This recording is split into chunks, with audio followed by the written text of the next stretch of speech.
to everyone at Shrewsbury College. My name is Shon Faye. I am a writer, journalist, and editor.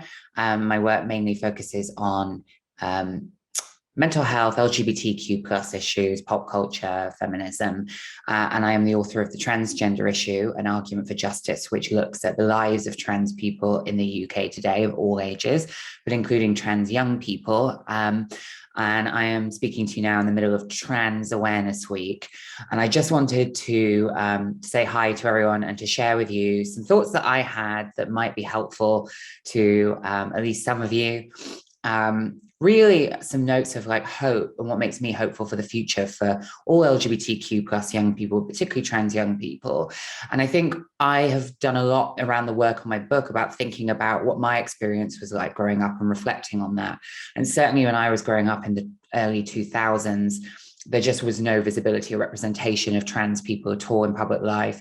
Often the representation there was negative or prejudicial, or it made fun of us.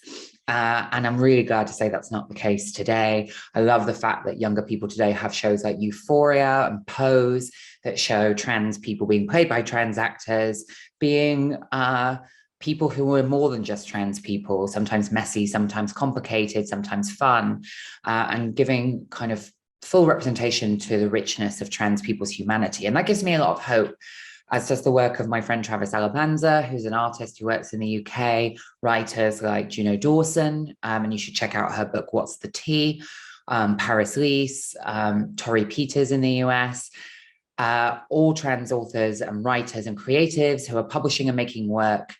Trans people are making huge inroads in the arts, in fashion, and I think we're winning more and more cultural acceptance in these spaces, which means that people are just getting over the fact that we might be a bit different in some ways and learning to just see us as people.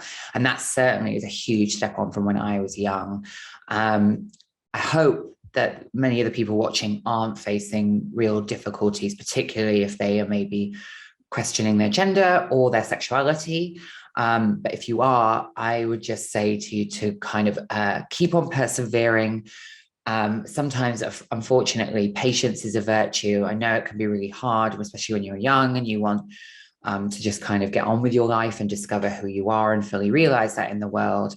But even if things aren't always ideal and aren't as good as they could be, things will change and get better and sometimes get worse. That's life. But ultimately, you will not always feel how you do now.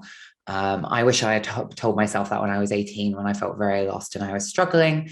And ultimately, it's good to have good people around you. Try and be compassionate and kind and warm to other people, and you will start to get that back yourself. And I know that can be hard to do sometimes when you really feel a bit lost and isolated. Definitely check out local LGBTQ plus and trans groups in the area. Nationally, there's Gendered Intelligence, which runs youth groups. You could contact Stonewall. They have some more advice as well, I'm sure, on local groups. And yeah, just try and stay connected.